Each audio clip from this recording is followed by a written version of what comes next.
Hey guys, welcome back. BDCKR here. We're back with our weekly Q&A video. This is Season 8, Episode 36.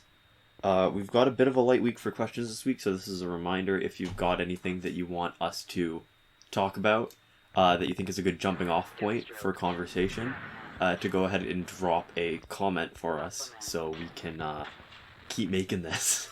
That's true.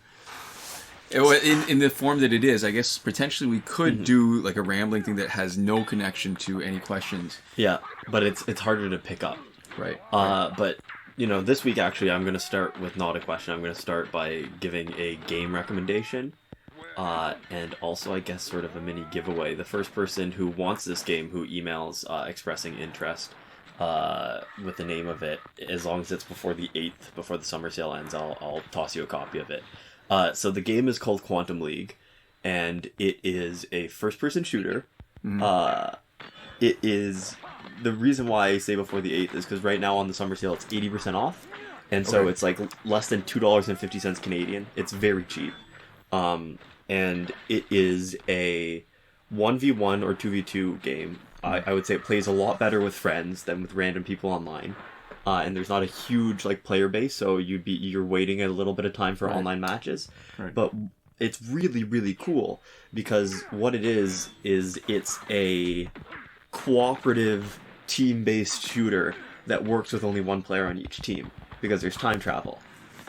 So you play through the same match, the same setup, 3 times. And on each future round, you play with the previous versions of yourself. So the first round, and so they're relatively small maps, and each round is only like 15 seconds on some maps, 20 seconds on bigger maps, and if you're playing custom with your friends, you can have increased time.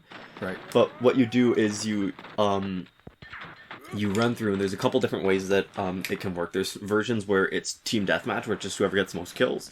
And then there's capture the flag versions where the goal is at the end of the round timer to have one of your people still alive and still on the point. But so how it works is the first round, it plays like a normal shooter. You are fighting the enemies in a little small arena, and if you get killed, the only difference is if you get killed, you turn into a ghost instead of just not anything, and you can keep playing. You can keep doing stuff. What's that game where you figure out who the murderers are? I don't know. You know, where you're all somebody, there's 2 murderers, and you're trying to figure out and they guess as you kill... Werewolf? No, it's that game that we played online with our family, and it's all the little spacemen in the spaceship. Among Us. Like that. So you get to keep on playing and doing stuff after you've... Kind of, except instead of just doing tasks like normal, like Among Us is, you literally... you're not impacting the actual world. So if you're shooting the guy who killed you, you're not dealing any damage to them. Right. If you're doing anything else, you're not dealing any damage to them. You can shoot an explosive barrel and nothing will happen. So it's an interesting thing I've seen only relatively recently. Maybe it's just my blind spot, but it's taking people who've been eliminated from the game and finding a way to try to keep them engaged while they're still participating. Yeah. It's an interesting thing, because otherwise what you do is you end up having a bunch of people sitting around bored. Yeah, and a lot of games don't do that, right? Games like CSGO and Valorant, right? Yeah. Which are also tactical shooters. Yeah. When you're dead, you can just spectate your teammates, and that's all you're doing. So you can do call-outs and help people, but if they're more observant than you are, you're not actually really doing anything special for them. Right. But so, anyways, you're dead, and the one way that you can bring it back, but with the basic timers, it's very hard, is that there are health packs, and the health packs in the game will bring you back to full health if you've taken any damage, and they will also revive you if you're dead. Okay. And then the second round, you're playing the same map again, but you're playing alongside your past version of yourself. So your past version of yourself does everything that your first version does. And so it ends up with a situation where if you get killed the first round, you might still want to end up on the point as a ghost, because the second round you say, I know where the dude who killed me the first round came out of. I'm gonna kill him before he kills me. Right. And then your past version of yourself is still alive and then can hit the point. But then they can do that the next time against you. But they can do that the next time. And the other thing is that if you have a little bit of a longer round timer, you might have gotten killed, hit a health pack, and then come back in and done something, the other player can steal your health pack. They can grab the health pack in a future round so that you run through that area, but by the time your passive version runs through it, the health pack is already gone, so they don't get to come back. It's a really interesting game where you're thinking about where the other... There's always some new information, which is there's a new person that you're fighting against who is obviously able to react to you actively. But then there's an old version of you that's, still out and doing stuff. So you can get really interesting situations. Like I had a game where I died the first round. The second round I preempted my own death. I saved myself. Right. And I actually, my previous version, my spirit, I had shot at an explosive barrel after I had died. So the other person didn't know it was coming, but I had essentially set it up so that when I saved myself, now that barrel exploded and it killed the active person because they weren't expecting it. They didn't have the information from a past life. So I was fighting them from a different area. And then the explosive barrel blew up behind them and killed them. Right. And so you get these really sort of winding, complicated paths where you have like a full team having like a firefight and you're fighting somebody, and then like you're trying to like take out the old guy first, but then the new person is like shooting at you, so you have to like change your prioritization. Right. And there's a whole really interesting math to it. There's a lot of thinking, and you have to think a lot on your feet, where like for example I might have a firefight where I get killed, but I shoot somebody and I deal most of their health, so they're very low health. Right. And so I know in my next life I just need to shoot them once or twice to get them low enough that in the firefight I'll change the results so that I win. Right. Not that I'll kill them before they have it in the first place, but just that my old version will bring them just over enough to kill them. Right. Or, another situation in which I have the option to kill somebody, but I know that afterwards they're just going to go pick up a health pack and heal no matter what. So I actually don't prioritize them early in the fight, because I say for the first half of the fight, it doesn't matter what I do, they're going to just revive anyways. Right. So I have to wait until after they've revived to kill them. So it's cool. It's really cool. Yeah. And I'll say that I have a friend who I played it with. I had a couple friends I played it with who like shooters more, and one who didn't like them nearly as much. Mm-hmm. And my friend who didn't like shooters nearly as much, for the 2v2 specifically, found it really sort of fun and engaging. Right. Because it's 1v1 is really sort of strategy focused, but then 2v2 is sort of just a big mess. Well, because you're thinking it in ways that you don't need to. So the person who's had more practice thinking a certain way doesn't have a huge advantage. Yeah. So when it's a new game like that, then you're sort of all working from scratch and figuring out the different kind of permutations that are actually going to be advantageous in the fight. Yeah, and so there's, cool. Obviously still being better or worse at shooting games. That's the main thing, is that like you can't just think it. You actually have to have some sort of basic competency. Right. But if you're playing with your friends, you can like make it so that you can only use the guns that you don't like as much or something like that. Like you can try to figure out how to make it more fair. Right. But yeah, no, I find it really good. And so drop us an email, BDCKR@hotmail.com. First email back with a Steam account that I can send it to. Before the 8th, I'll drop one copy of the game. Again, I'll say it's way more fun with friends. When I was playing in online, I found the experience to be much more similar to like a normal shooter. Right. And I think that was just because when one person is a lot better or a lot worse than the other person, like after a certain threshold, it makes it a lot harder to do like the cool stuff with it the same way. Right. Because even if you are reviving, even if you're getting back, it's like you're mostly just getting shot really fast anyways. Right. But if there's sort of a back and forth, even sometimes, you can end up with a really interesting thing. And you can sort of the team deathmatch one, because I've just talked about the capture the flag, is really cool too, because you're trying to set it up so that all of your guys stay alive and all of the enemy's guys are dead at the end. The way that the team deathmatch works is in the last round. Right. Yeah. And so it, I find it really fun. I think it's a really cool concept, and I would like the game to have support, because right now I think it's relatively small. Quantum League. Quantum League. Yeah. Okay. So that's my game recommendation. Right. If anybody likes shooters, to get it in the next couple days. Well, it's really, really cheap. So before we get to the first question this week, I want to point out, if anybody's noticed, two things. One, there's actually game sounds. 2, the fights are going way faster because the loading screens are slower. Yeah, and it's visually smoother, I think, a little bit at least. It might be. We'll see when it finally comes out after like adding the audio. But it's on a Pixel 3. Got a really great deal on it. It's still running Android 9. Yeah. But it's just so snappy that we're basically looking to see how fast, like 10 minutes for 2 ultimate runs. Yeah. And they're not perfect runs either, is ridiculous. And spoiler alert, 7 ultimates instead of 5 takes about the same time on this device. Yeah. So I think I just want to point out because it's relevant to the first question, but it's also kind of neat that we can really like this makes grinding so much better. Yeah. But unfortunately, because it's still running Android 9, we still don't have any answers. We won't have any answers to, and I don't plan on upgrading to Android 10. We won't have any answers to how people have issues with some of the glitches, the challenge reset. Although I'll tell you, because it's going so fast, sometimes to get the timing right on the challenge reset is wicked hard. Like it's actually, I'm running into the same mistake that other people make, where they go too early or too fast, and they can't get the challenge reset. And I'm seeing exactly what's happening, and it is just really a timing issue.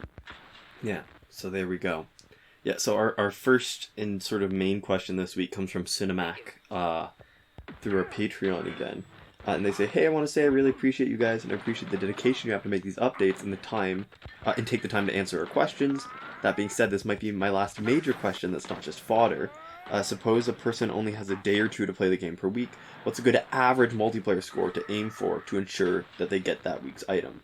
Both for 5% just for the item and 1% for highest payout. So it's an interesting question because I didn't actually know. Yeah. And I think there probably is a correct answer. So what I did was did a little bit of research. Yeah. So you know how on the leaderboards at the end of the week you can see overall and you can see I think the last 4 weeks.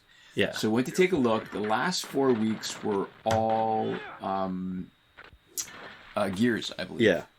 So it changes things because if you have a character, you're going to have more people competing because they want more copies of it because shattering a gear for shards is not nearly as valuable as having an extra copy for an extra promotion. Yeah, the gears basically people only need to win them once each, and then after that they're not as valuable. Whereas the characters, people need to win them for the first handful of times. And it's not that it's not that valuable because having a 4.5-star gear that you shatter for more shards, it's way better than the cheaper ones. But it's not exciting. Yeah, and the value of getting the extra copies isn't nearly as much for the time that you have to put in. Although it's interesting. All right, so here's the thing. So last 4 seasons, Gingold Soda, Quake Engine, Astro Harness, Batman Ninja Helmet.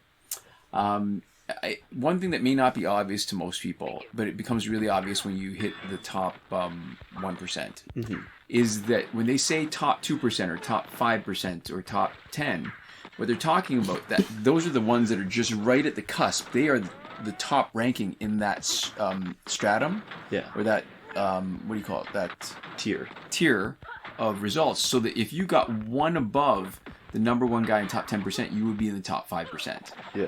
And so, and that's also to acknowledge that 5% is a threshold for the reward. However, historically, there were certain, I think they were the flashes, Metahuman Flash and Reverse Flash, where the first few seasons they were out, only the top 3%, and that might have been a mistake, but only the top 3% got the sort of premium reward that is advertised as sort of being special that week. Yeah. Okay, so Gigo Soda, the rank was 5,000 at top 10%. The number one top 10% guy was 5,131st. Quake Engine 5,161st. Astro Harness 5,122nd, and Batman Ninja Helmet was 5,191st. Yeah, so that tells you something. It's interesting actually that the one with the least number of players apparently was the Astro Harness. Right? Is that how that works? That means that you had to get high. Well, it might actually. Yeah. You're right. It does. Because to get the top 10%, right? So that was like there's only 5,121 people higher than that as the same percentage. Yeah. So it's a smaller total number of people playing. Yeah. So it's interesting because I would have almost expected the opposite. I guess maybe the other thing is that more people already have the Astro Harness. And I guess the other thing is you have to know that you're there. Like if you don't know until you start playing. What I'd expect, though, is as far as the most valuable one, Astro Harness is the one where more people will want it once they're playing it. So that's reflected in how high the scores had to be. Yeah. And I will say 50,000, I don't know if people who aren't playing at all and who are just collecting passively, like in defense points still count on the leaderboard. Do you? Do you have to play any to count as a player? I don't think you do as far as the rank. You do have to be able to see what battle points you got from the wins and what your sort of win percentage is. Yeah, so I guess that doesn't actually mean 50,000 active people. But the less you play, the less likely you are to get battles. So, if there's let's say there's an account that I haven't played for a few weeks. Yeah. When I go back and get the previous season's rewards, the first one that's the oldest gets the highest, and then it just gradually drops lower and lower. Yeah. But you're right. Yeah. So when you say 50,000, you're doing the math in your head already. For how many people there are. So a little bit higher. There's the top 10%. Then there's 5,000 above you. Yeah. And you're multiplying that by 10. Okay. So the scores range from a low of 288,225 points to a high of 438,200. So low was Gingold Soda. Yeah. The high was Astro Harness. The others were in between. So, spoiler alert. I mean, it's not really a big spoiler. You can see that this whole video only lasts 36 and a half minutes. Yeah. It includes the title page. It includes the little bit at the end. 36 minutes is ridiculously fast for 7 Ultimates. If you look at that and the score, a 7 Ultimates, sorry, did I say 6 or 7? I said, yeah, I'm totally losing my mind. Yeah. So 7 Ultimates taking 36 minutes, that means out of the last 4 seasons, 3 of them, this 36 minutes doing this video would have been enough to reach the top 5%. Yeah. So, at maximum battle points, right, we'll say out of the past 4 weeks, it went as low as 5.14 ultimate runs at max battle points, and as high as 7.82. Right. So, if you're just looking at the raw scores, which is the easiest if you don't have maximum battle points, right, what we're seeing is that if you have 300,000, you're not enough to guarantee you in the top 5 with any consistency. Right. If you have maybe like 375,000, it's going to get you in the top 5 for at least the ones that we've looked at. Right. A decent chunk of the time. And 438,000 with Astro Harness. I think the main takeaway is if you want to guarantee yourself in the top 5 without like having to check back or look or do anything at all, you probably want at least 450,000 given what we see here. Yeah. And it's possible that it could be even a little bit higher during weeks where there's wanted characters. Right. So that's like 8 Ultimates. And it really comes down to how fast you do it. And I mean, we were saying 36 minutes now, but not too long ago with a crappier device, it took a little bit longer. Yeah. So I would say 450,000 if you really want to be safe. Probably about 500,000 if you want to be in the top 5%. Right. And so the other second part of the question is interesting too. So what would it take to get the top 1%? And so that's when you look at the threshold of the top 2%. And so the rank, it's a lot more. Oh yeah, it's like the rank is consistently in the top 500. So 514, 517, 513, and 520. And so you see a less separation. I mean, when you look at the difference, I guess, and you're looking at the implications of, well, how many people are playing that season, the difference is not much. There is a difference, but it's not, I don't feel like it's a significant one. And the scores range from a low of 1,078,000, a little bit more, up to 1,325,000. Same distribution. Cheapest season was Gingold Soda. The toughest was Astro Harness. Yeah. And what you're looking at is from a low of just over 19 max Battle Point Ultimate runs to just under 24 max Battle Point Ultimate runs. Yeah, so if you want 500,000 to really comfortably be in the top 5%, right? Yeah. We're looking at, more than doubling that. We're looking at, if you have 1 million, you're probably not in the top 1%. Like, for any of these, right? Right. So maybe almost 3 times. Yeah. Probably closer to, like 1.5 million would give you pretty comfortably top 1%. Yeah. But, from what we've seen here, like 1.4 would probably be enough to be relatively confident. But even so, this stuff always fluctuates, right? Right. So that you still actually, no matter what this is, unless you're really going overboard, if you hit like 750,000, I don't think you need to check to be in the top 5%. If you're doing an extra at least 50% over, right? If you're rounding up and then going 50% more than that, I think you're probably safe. So here we're looking at about 1 million, right? So if you're doing at least 1.5 million, or even a little bit more like 1.75 million, I think you don't need to check, right? You don't need to come back and say, well, am I still there? But the difference is pretty big. Right. So if you're trying to just spend the amount of time, you probably actually just want to hit the 5%. If you only have 1 or 2 days a week, I feel like hitting the top 5% makes sense. And it depends on how efficient you are, because when people say 1 or 2 days, it's hard to judge how much they're actually playing, right? Because what we're looking at right now is basically 36 minutes of play, and enough most seasons, or most of the last 4 seasons, of getting top 5%, which is not much. So, if you're playing for a couple hours, you're getting max battle points. If you're grinding efficiently, I guess you can hit the top 1% in a couple days if we're talking about spending, I don't know, 3 hours playing. Yeah, because if at this kind of speed, 2 hours is almost enough for even the Astro Hunter season. And it changes too, right? Because if anything, it's probably going to get a little bit easier as there's less interest in playing Injustice. But every once in a while, I don't know if we can tell by some of the views on the channel, right? Whenever there's an update, even a crappy one, it just sparks a little bit of interest. People are piling back in, and then all of a sudden the numbers bump up. And unfortunately, we don't have any data points for character seasons, multiplayer exclusive characters. Yeah. And those typically, anecdotally and from just off the top of my head, I think they actually have a lot more participation in you need to get much higher. Yeah. And if you look historically, too, the numbers are still going to be higher than they were recently, only because I think the number of people playing is just slowly declining over time. Yeah, so we honestly, we might need to actually come back to this question, if we remember to even, to look at it and get more of sort of a healthy, average. But it was interesting. It was interesting because we don't really tend to think about it that much anymore. And part of the reason for that is because we don't actually really need to. We're not looking for the rewards. We don't care about the rewards. We're just playing to play. And maybe every once in a while playing with stuff, and a lot of times it's really making some background B-roll. But, alright, so what's interesting too, if you notice, there's a little bit of audio. And despite being Android 9, and despite the program only doing internal audio for Android 10 and higher, it's able to do it. There's a little bit of feedback. I'm not exactly sure where that's coming from, but it's way quieter than the noise of the fight.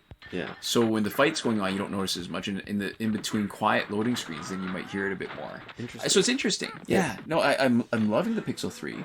It was $120 something bucks US. Cheap. Which was, considering I'm starting to run into a little bit of battery trouble with the LG G6, it's pretty cool, and it is ridiculously snappy. It's almost funny, how much joy... I've been playing Justice for so long. Yeah. It's funny how much joy I get in this little tweak to be able to say, holy crap. Quality of life. Yeah, 5 minutes. 5 minutes, just over 5 minutes, less than 6 minutes for a full ultimate. Wow. Yeah. Shave that time. So there we go. Our next comment comes from Shawn RB Perfect Pattern. And I guess we'll put both of these together. They say, first off, help a fellow Injustice player out. I grind my ass off for chump change. Teach me the ways, real talk. And then the next message, which is not that hard, lol. It takes you a tag in one special. Wow, wow, wee wow. That was the Richard Urbane one. Yeah, which I think is... I don't know if it's Borat. It's hard to tell, because wow, wow, wow, wow, wee wow. It could be Could be its Mario own thing, Brothers. but it sounds like wow, wow, wee wow. Right? It does, so it's hard to say. Wow, Luigi. Wah. Alright, so there's lots of different kinds of grinding. Mm-hmm. And I think... we have a really basic thing, right? Which is if you're grinding for credits, if you're early game grinding, you want to, grind up to the highest bonus battle you can.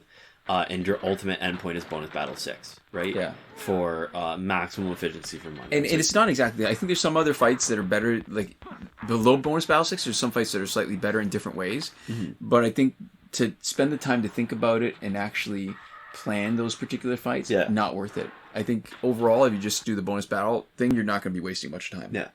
So that's the goal for getting sort of credits and XP, right? Right. That's the sort of all in one grinding thing. If you can grind out the challenge, grinding out the challenge is probably the best way to get pure credits, right? Without the XP and new stuff. Yeah, you're not getting XP the same way, but it lets you get money pretty much the fastest you're going to get it. And you know, especially if you're selling out the extra copies of your characters, or if you're not, you're either building your roster, or boosting your cash funds, right?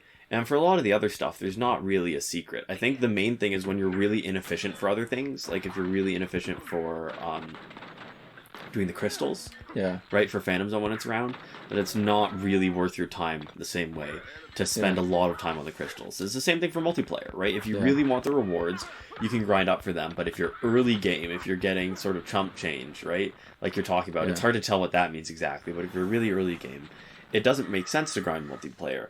And you want to cancel that. 90547 All right. Go. So, so I think the danger is you see all these shiny things that you have a chance at, and what you want to do is get all of it. So you want to spend a bunch of time, and that's a quick way to burn out. I think probably the best thing you can do early on is ignore some of it until your sort of resources, your collection gets good enough. That you can do the other ones more efficiently. Because you're right. I think of all the things, if you're going to spend a bunch of time grinding, I think multiplayer probably makes the most sense, even when you're early game, only because some of those gears, especially Tantu Totem, are literally game-changing. And so I think you won't be grinding Breakthrough, because there's no point. You won't have guys good enough. Grinding Survivor is not worth it, because the rewards are not nearly as transferable. Like they're not as broadly effective, because let's say you get the best ones, which are in my mind the chance crit damage augments. The crit chance crit damage augments, which are, you know, a small percentage that you're going to get each time with last laugh tickets, and also the chase gear for each of the sets. So that's the League of Assassins knives. That would be the mace for the Fourth World. And LexCorp, I guess I'm trying to figure out which one matters the most, but none of them are really big game-changing like that. So you'd have to grind too much to get that benefit, whereas with multiplayer, you grind just enough to get the top 5%. You get the, 4.5-star gear. And once you get that, you'll potentially advance, but then where you actually max them out is when you do the grinding to buy a bunch of gear lockers, shatter everything that you don't need, and use the shards and more credits to fuse and evolve your gears. And I think the other thing about the Survivor one is that it's on a more generous cycle, so you're more likely to be able to get what you want from Survivor even if you neglect it early. Whereas for online multiplayer, when something passes by you have to wait longer for it to come back around. That's true. Especially for the gear. Not for the characters as much, or... No, but it's the same cycle, right? So it all comes around. I guess, you wait the same amount of time, but I think we've established over the years that the value of getting somebody E7 isn't nearly as much, because those guys, a lot of them are really high stats, and we're showing, let's say with the Flashpoint team, Elite 5 is plenty. That's 6 copies, and you grind like crazy to try to get, as many copies early, but what's the point when later on you get better gear and all of a sudden you're doing better? And here's the thing too, you don't want your characters to be really high promotion and have crappy gear, because then you're going to have really stinky fights. And you're not going to enjoy them. So I guess the main takeaway is the grind the online multiplayer for rewards that you specifically want. Play the challenge for credits. And if you feel like you're grinding for chump change, part of the thing that might mean is that you're spending your time doing stuff that your teams just aren't efficient enough at. And they won't stop you from doing it, but the grind will be so much slower, and you'll be spending your time, getting these piddly amounts of resources, when if you spent your time grinding where you can just get money fast and get your guys elited fast until you've got sort of like a strong force to actually bring into the other places, you're wasting your time a little bit trying to do the other stuff. Especially like Phantom Zone, because Phantom Zone is part of the problem is that you often need specific characters or specific gear to make it not super painful to get it. Yeah. So if you're spending all your time just trying to work towards Phantom Zone stuff when it's around, then you're going to end up just, like, you know, you could see us do a crystal in 12 minutes, right? And if it takes you, like, 3 hours to do a crystal, you're going to be probably doing stuff that's causing you to miss out on a bunch of, like, better rewards that you could honestly be getting somewhere else. Yeah, you can make way more progress grinding for credits.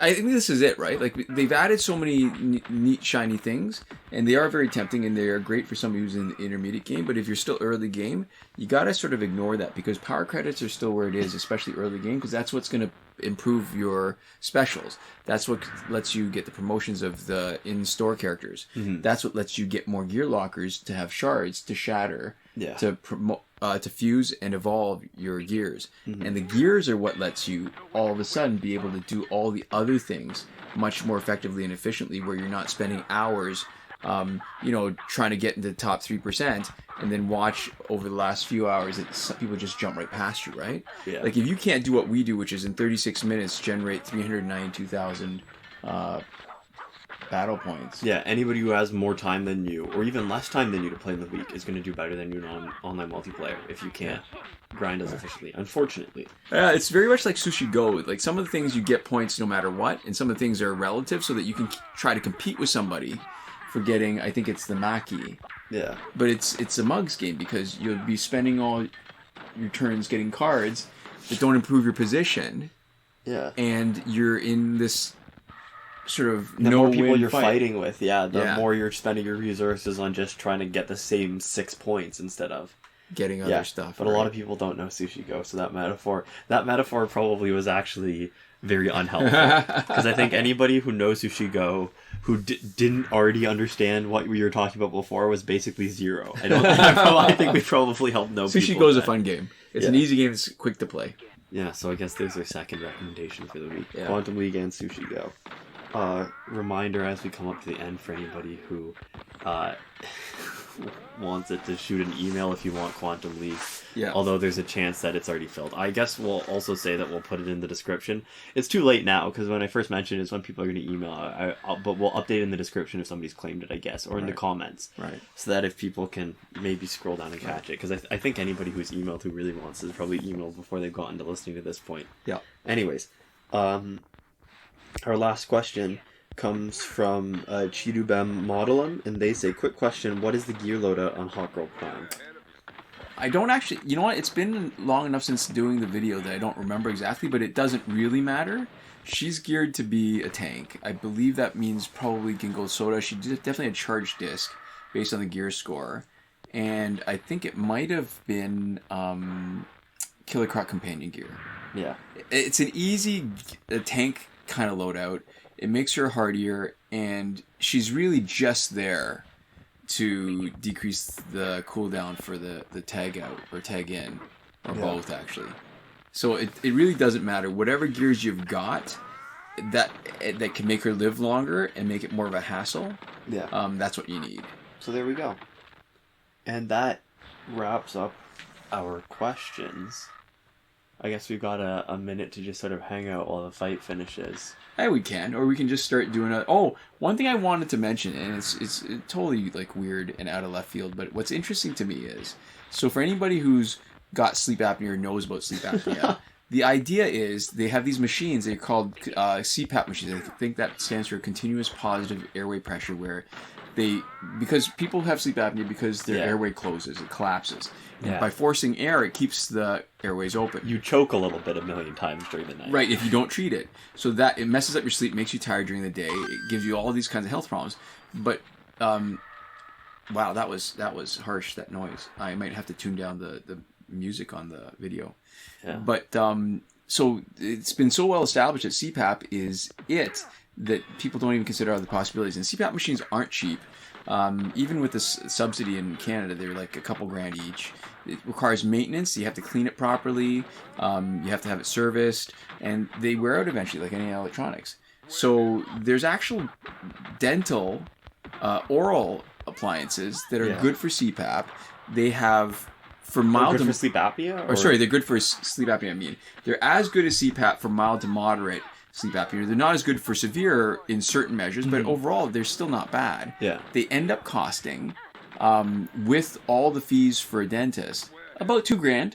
Okay. Without any kind of subsidies. And when they did studies about patient satisfaction, Yeah. they were more satisfied marginally with the oral appliance than they were with CPAP. So that it's makes funny sense to me. because the CPAP machine almost makes its own problem with sleeping. Right, because it's loud. It can disturb your partner. You have to lay in a certain position in order to have that thing on your face. Yeah. So it's interesting to me though that because of the way, and I'm not sure why, but maybe it's the history and how it's been established is that people still only think of CPAP machines when they think of treatment for sleep apnea, even though there's something else that's almost as good in a lot of different ways. And Not better. almost as. It sounds better in a lot of ways. In some ways, yeah. So it's interesting. Anyways, there you go. Okay. Was not expecting that. But there we go. And now we actually are here at the end. So yeah, I'd like to give a shout out to Eliza Don't Buy That Caton. Her dad sent her to the store with a grocery list of 4 items that she should buy, and a written list of 24 items not to buy, specifically numbered and written down by name. And this shout out was brought to you by like old people making grocery lists or asking like for stuff to get them. I don't know why. Yeah, it seems very universal. It is. And when we say old people, well, you don't even have to be that old, but yeah, it's not in our personal experience. It's been pretty common. In our and I don't know if this is, just ethnic people too, like older ethnic people, and I don't know if that's something. It's just something about the maybe like culturally, like non-North American. Yeah. Okay. No. It's not. No, you don't think it's no. It's anything universal. Culturally at all, or if it's totally universal. The other example I'm thinking of right now is a white person. 3 or 4 generations North American. Oh no, that's true. Yeah, I guess it is just universal. I don't know what draws people to say what I don't want is these things. Like somebody's gonna come back out and come back with like pretty much the whole store if you don't tell them what not to buy. Yeah. And we'd also like to give a huge thank you to all the wonderful folks who support us on Patreon. That would be Victor Gomez, Consul Peasant, and Edwoon at the top tier last word. Sinemac, Mohammed Albshaiti at the Your Message Here tier. Shawn Farrell, Daniel Simonson, Aaron Maule, Michael DeVries, Brandon C., Irvin Ruiz, and Eddydoo at the top at the credited level, and Chris Wolf, Scarlett Danny, Awesome Gamer 2 for 1, Padlu RS, Gavin Malott, and Isfar E at the gratitude level. There we go. Thanks so much for watching, and we'll see you next time. Komoda.